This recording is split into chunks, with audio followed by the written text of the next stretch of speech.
Hoje eu quero comentar com você a respeito de 1 Coríntios 15, né, que fala, especialmente aqui no versículo 20, que Cristo, né, ressuscitou dentre os mortos, sendo ele as primícias dos que dormem.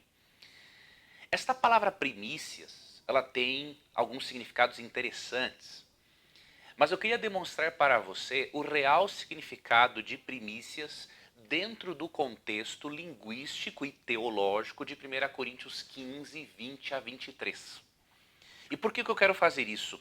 Porque existem algumas pessoas, diríamos assim, tendenciosas, que dizem que o termo primícias significa primeiro em uma ordem cronológica. O que essas pessoas querem alegar? Que se Cristo é as primícias dos que dormem, então ele foi o primeiro a ressuscitar para não morrer mais. Desta forma, esse texto, na compreensão de algumas dessas pessoas, estaria negando por completo a ressurreição de Moisés.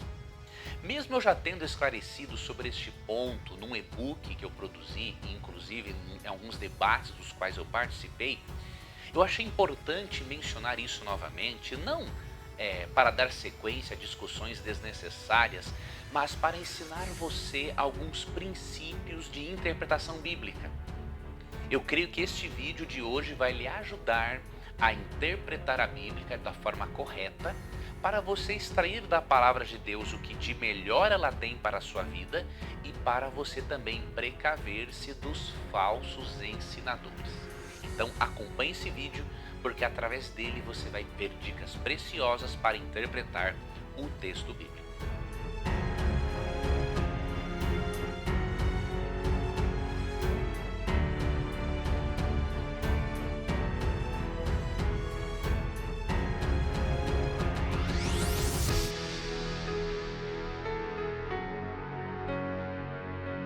Vamos começar o nosso estudo lendo 1 Coríntios capítulo 15, dos versos 20 ao 23. Você vai perceber aqui no significado de alguns termos e na análise breve deste capítulo, princípios para você estudar a Bíblia corretamente, de forma responsável e que vai trazer reais benefícios para a sua vida.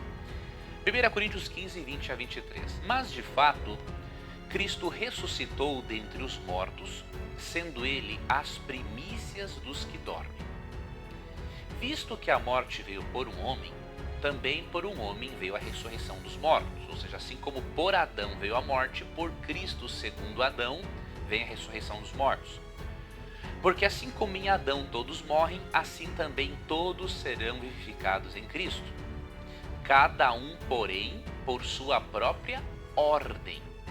Cristo, as primícias, depois os que são de Cristo na sua vida.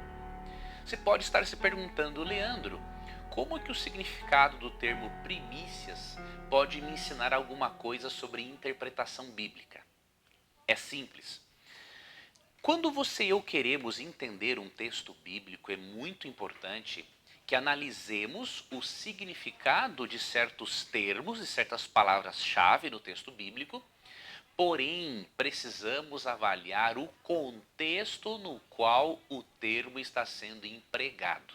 Por exemplo, alguns pastores, não é, fazem uma espécie de brincadeira com o texto bíblico. Eles vão, por exemplo, ao dicionário bíblico, não é, ao léxico de Strong, e eles encontram, por exemplo, vários significados para certos termos. Por exemplo, vários significados para a palavra alma, vários significados para a palavra primícias, vários significados para a palavra ordem. O termo grego para ordem é tagma. Então, como há vários significados para primícias e tagma, por exemplo, eles fazem uma brincadeirinha. Eles pegam o dicionário, né, o léxico, pegam, por exemplo, vários significados, recortam os papeizinhos, jogam para cima, e aí o que pegar, esse é o significado do termo. Por exemplo, alguns preferem fazer o seguinte: bom, tem vários significados do termo, mas já que eu gosto mais desse significado, então esta palavra significa isso. É muito importante que nós tenhamos cuidado com isso. Existe, neste livro aqui que eu vou recomendar para você, que é um livro de interpretação bíblica, existem as chamadas, tem um capítulo que aborda as falácias semânticas, não é? Então existe a falácia lexical, a falácia vocabular, né? O uso indevido da etimologia, ou seja, existem algumas falácias que as pessoas usam para justificarem suas crenças pessoais e suas distorções particulares do texto bíblico. Ou seja, se o termo bíblico significa isso, então é isso e acabou. Este livro, A Espiral Hermenêutica, uma nova abordagem à interpretação bíblica, ele tem um capítulo que fala dessas falácias, entre elas a falácia vocabular, que uma palavra significa sempre a mesma coisa, independente do contexto no qual ela se encontra. Eu vou gravar um vídeo sobre isso, porque esse é um assunto muito importante, mas a princípio eu quero destacar para você que existe esta falácia para você saber o seguinte: nós não interpretamos um vocábulo bíblico só com base no seu significado, ou escolhemos o significado que mais nos agrada. Nós precisamos sim ver as várias opções, né, as várias traduções, os vários significados para aquele termo, porém, para descobrirmos o melhor significado, eu não posso escolhê-lo de acordo com as minhas preferências pessoais. Eu tenho que fazer uma análise vocabular contextual. Então, por exemplo, eu vou pegar textos bíblicos que usam esse termo, não é, em seus respectivos contextos. E quando eu analiso 1 Coríntios 15, 20, com o verso 23, fazendo esta análise contextual, eu posso identificar o significado primário e, na verdade, o mais importante dentro do contexto para o termo primícias e depois para o termo ordem, né, que é a palavra tagma no grego.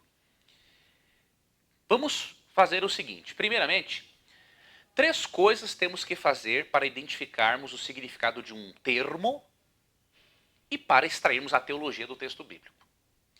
Primeira coisa que você faz para uma interpretação bíblica responsável é analisar o assunto da perícope. O que é perícope? É um bloco de texto que trata da mesma ideia. Então você vai analisar as ideias daquela perícope, daquele bloco de texto. Quando você vai para 1 Coríntios 15, por exemplo, e você estabelece ali uma perícope, um bloco de texto, um bloco de ideias, você vê que o assunto em 1 Coríntios 15 é a ressurreição dos mortos. Os coríntios estavam tendo um problema aqui. Eles estavam negando, não é, que iria existir uma ressurreição dos mortos. E Paulo está extremamente chateado e preocupado com essa distorção doutrinária. Então aqui, por exemplo, no versículo 12, ele diz assim: ora, se é corrente pregar-se que Cristo ressuscitou dentre os mortos, como, pois, afirmam alguns dentre vós que não há ressurreição de mortos? E se não há ressurreição de mortos, então Cristo não ressuscitou? E se Cristo não ressuscitou, é vã a nossa pregação e vã a vossa fé. E somos tidos por falsas testemunhas de Deus, porque temos asseverado contra Deus que ele ressuscitou a Cristo, ao qual ele não ressuscitou, se é certo que os mortos não ressuscitam. Porque se os mortos não ressuscitam, também Cristo não ressuscitou. E se Cristo não ressuscitou, é vã a vossa fé, e ainda permaneceis em vossos pecados.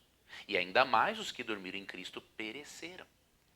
Se a nossa esperança em Cristo se limita apenas a esta vida, somos mais infelizes de todos os homens. Então, no contexto, Paulo está tratando da ressurreição, da negação da doutrina da ressurreição. E aí ele argumenta: meus irmãos, se os mortos não ressuscitam, então Cristo não ressuscitou. Se nós estamos pregando que Cristo ressuscitou e vocês creem que Cristo morreu e ressuscitou por vocês, como que vocês não creem que os mortos ressuscitam? E aí ele vai mais a fundo. Se os mortos não ressuscitam, Cristo não ressuscitou. E se Cristo não ressuscitou, a sua fé é vã. Nós somos os mais infelizes dentre os homens, se as nossas esperanças limitam-se só a esta vida e não a uma vida futura e eterna. Então, na análise da perícope, percebemos que o tema é ressurreição dos mortos. A discussão aqui é se os mortos ressuscitam ou não. E ele também discute aqui que a ressurreição dos mortos depende da ressurreição de Cristo. Então, olha a interpretação. Aí ele segue no verso 20 falando, né, na sequência. Mas, de fato, Cristo ressuscitou dentre os mortos, sendo ele as primícias dos que dormem. Veja o contexto. Se Cristo é as primícias e no contexto aprendemos que é por causa da ressurreição de Cristo que a ressurreição das demais pessoas dependem, Paulo está argumentando isso, é óbvio que o termo primícias aqui não tem o objetivo de falar de uma ressurreição em ordem cronológica, ou seja, Cristo foi o primeiro a ressuscitar para não morrer mais. É ridículo dar essa interpretação, porque no contexto Paulo está demonstrando que da ressurreição de Cristo depende a ressurreição das demais pessoas. A nossa fé cristã depende da ressurreição de Cristo. Então o termo primícias aqui, ele significa não o primeiro numa ordem cronológica, mas do primeiro em importância. A ressurreição de Cristo é tão importante que da ressurreição de Cristo depende a ressurreição das demais pessoas. Então o objetivo de Paulo não é falar que Cristo foi o primeiro a ressuscitar para não mais morrer. O propósito de Paulo na perícope, no contexto, é demonstrar que Cristo é as primícias dos que dormem, porque da ressurreição dele, sendo a ressurreição dele a mais importante, da ressurreição dele depende a nossa fé, depende a ressurreição das demais pessoas. Segundo ponto, para você interpretar um texto bíblico, além de analisar esta perícope, você vai ver qual é a referência do Antigo Testamento que o autor está usando para nós podermos entender o pensamento dele. Então, por exemplo, você percebe que no contexto Paulo usa o termo primícias. E o termo primícias foi usado no Antigo Testamento. Agora, existem alguns pastores que, infelizmente, nunca leram, acho, um livro como esse, de interpretação bíblica, e eles acabam alegando o seguinte, que não devemos ir ao Antigo Testamento para interpretarmos o que Paulo está dizendo aqui em 1 Coríntios 15 e 20. Isto é algo tão absurdo, né, que do ponto de vista exegético isso é uma aberração. É óbvio que todo intérprete responsável, além de ele analisar a perícope do texto, ele tem que recorrer ao Antigo Testamento, porque existe um princípio básico e elementar de interpretação bíblica. A Bíblia é a sua própria intérprete. E considerando que a Bíblia de Paulo era o Antigo Testamento, né, e que os autores do Novo Testamento se basearam no Antigo, é mais do que natural eu recorrer ao Antigo Testamento para eu ver como que o outro autor inspirado interpretou aquele termo, para que eu possa entender como o autor atual, nesse caso Paulo, compreendeu o termo primícias, por exemplo. Você percebe que quando um indivíduo diz para você que você não deve recorrer ao Antigo Testamento para entender o termo primícias, ele tem sérios problemas de interpretação bíblica. Por exemplo, esse tipo de pastor que é teimoso em negar princípios básicos de interpretação bíblica, ele deveria consultar esta obra aqui, ó. Comentário do uso do Antigo Testamento no Novo Testamento. Isso é uma obra fundamental, né? Publicada pela editora Vida Nova. Essa é uma obra editada por G.K. Beale e também D. Carson. Esta é uma obra fundamental. E quando você vai para uma obra erudita dessas, você vê o que ele diz, o que os autores dizem sobre 1 Coríntios 15 e 20. E eles mostram aqui que para você entender primícias, você tem que ir ao Antigo Testamento. Isso é uma coisa tão óbvia, né? E aqui, comentando 1 Coríntios 15 e 20, o termo primícias, na página 926, né? Veja aqui que os autores dizem: a metáfora das primícias, como De Boer explica, é derivada do Antigo Testamento, em que ela denota a primeira porção da colheita ou do rebanho que é oferecida em ação de graças a Deus. Veja, a primeira porção não significa que é a primeira numa ordem cronológica, mas aquilo que é o de melhor é oferecido a Deus. Por exemplo, muitas vezes, quando a pessoa oferecia em sacrifício primogênito de um de seus rebanhos, não era necessariamente, ou como ele oferecia a primícia, não é, dos seus rebanhos, não era necessariamente o primeiro numa ordem cronológica, mas aquilo que era de melhor dos rebanhos. Então ele oferecia o que era de melhor da colheita também para Deus. A festa das primícias era isso. Pegava parte da colheita, oferecia aquilo que era de melhor para Deus. E aí continua. Como tal, o termo, né, primícias, né, significa a garantia do restante e ao mesmo tempo a certeza de uma colheita abundante. Veja, a ênfase não é em ordem cronológica. A ênfase do termo primícias é na garantia. Tá? A primeira fração dessa parte, que inclui o todo, como por sinédoque, que é uma outra figura de linguagem. Ou seja, Paulo usa essa imagem para destacar a ligação entre o nosso destino e o destino de Cristo. A ressurreição de Cristo não é um fato isolado, e sim a garantia de alguma coisa ainda mais estupenda. Então veja, na metáfora das primícias, os eruditos reconhecem que o objetivo não é dizer que Cristo foi o primeiro a ser ressuscitado para não morrer mais. O objetivo é dizer, por meio desta metáfora, né, que Cristo é a garantia da ressurreição dos demais mortos. E você viu no próprio contexto que eu analisei, lendo 1 Coríntios 15, a partir do verso 12, vimos que o termo primícias se encontra num contexto em que Cristo é o quê? O mais importante, a garantia da ressurreição dos demais. Então, quando você vê um pastor dizendo que Cristo é as primícias dos que dormem, num sentido cronológico, e ainda ele diz que não devemos ir ao Antigo Testamento para interpretarmos o termo primícias, aí é que você deve ir ao Antigo Testamento. Aí que você deve ir para você confirmar que ele se utiliza de uma falácia e para você confirmar que ele entende quase nada de exegese bíblica, de interpretação bíblica. E aí você vai precaver-se do erro. E aí você vai entender realmente a palavra de Deus e ser beneficiado por meio da palavra de Deus. Quer uma outra evidência e prova disso? Cristo ressuscitou no momento da festa das primícias. Ou seja, assim como as primícias eram a principal colheita e a garantia de uma colheita abundante ao longo do ano, Cristo é o principal dentre os mortos, porque da ressurreição dele depende a ressurreição dos demais, e porque a ressurreição de Cristo garante a ressurreição das demais pessoas. Simples assim. Isso demonstra que a ressurreição de Cristo garantiu que Moisés pudesse ser ressuscitado antes e ido para o céu. Simples assim. Esse é o significado do termo primícias. Né? Então nós analisamos a perícope, fomos ao Antigo Testamento, ou seja, tu já pegou aqui duas dicas para interpretar o texto bíblico. Você analisa a perícope, o bloco de ideias do texto, vai ao Antigo Testamento para ver o que o Antigo Testamento tem a dizer sobre aquele texto. Se não fosse isso importante, não teria um comentário do uso do Antigo Testamento no Novo Testamento. Ok?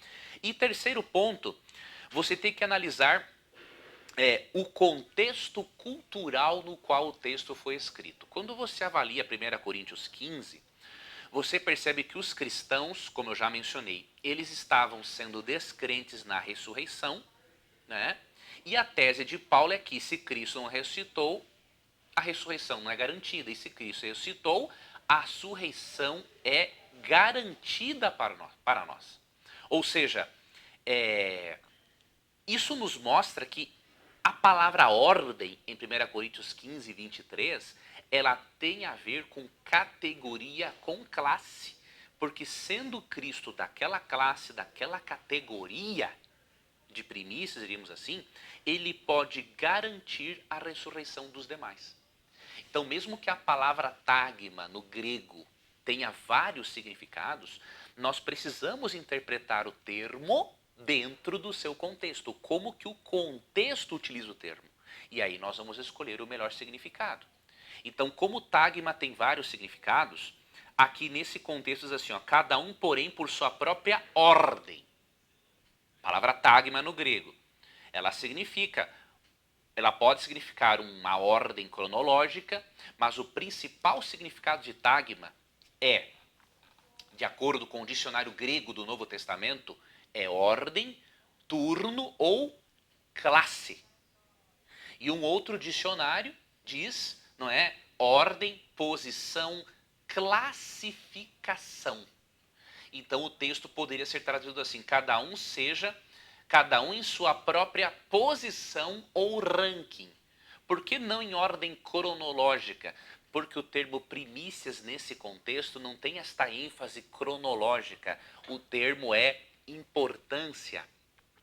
Ou seja, Cristo é as primícias, porque da ressurreição dele dependem as demais ressurreições e porque a ressurreição dele garante a ressurreição das demais pessoas. E por isso, quando fala cada um em sua própria ordem, nesse contexto, é cada um em sua própria classificação, ranking, posição. Então o termo primícias e o termo ordem do grego tagma indicam o quê? Que Cristo é o primeiro de uma classe, não o primeiro numa ordem cronológica, não é? A ressurreição de Cristo é especial e diferenciada por quê? Não porque ele foi o primeiro a ressuscitar, ou porque ele foi o primeiro a ressuscitar para não morrer mais, mas porque da ressurreição de Cristo depende a ressurreição futura de todos os justos.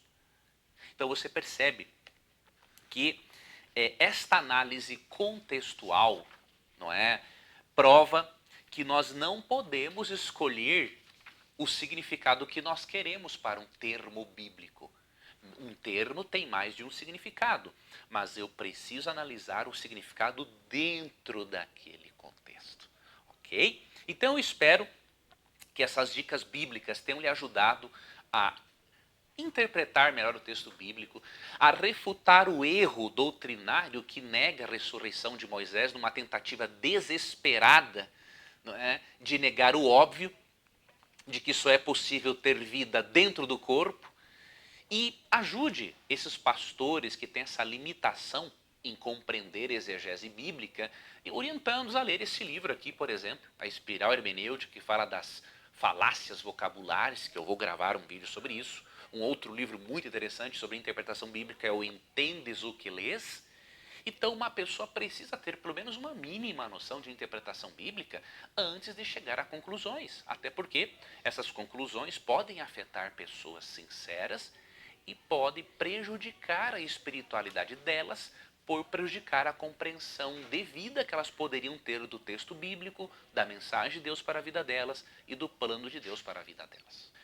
É por isso que alguns pastores apologetas, né, especialmente um com o qual eu tive alguns debates, esse tipo de pastor ele entra em pânico quando você estuda a Bíblia. Quando você estuda a Bíblia por você mesmo, quando você se familiariza com algumas obras eruditas, ele fica em pânico porque ele sabe que você vai desmascarar toda a falácia dele. Ele sabe que ele não será mais visto como autoridade de interpretação bíblica, porque o erro dele vai ficar evidente. Então, quanto mais esse tipo de pastor disser para você, não use o Antigo Testamento, ou não confie em notas de rodapé, cuidado, duvide desse indivíduo. Duvide desse indivíduo porque ele estará prejudicando a sua fé, prejudicando a sua compreensão devida do texto bíblico. Eu não estou questionando a sinceridade desse tipo de pessoa, nem tenho como fazer isso. Eu sou um grande pecador e não tenho autorização de Deus para fazer isso. Mas eu posso sim questionar a forma como ele aborda certos assuntos e posso sim mencionar a forma irresponsável como ele acaba ensinando as pessoas a interpretarem o texto bíblico. Estude a Bíblia por você mesmo, aprenda, aprofunde-se, não fique no óbvio. Desenvolva a sua mente, desenvolva a sua racionalidade, sua intelectualidade, e você será mais bem usado, mais bem usada por Deus na sua obra de evangelização.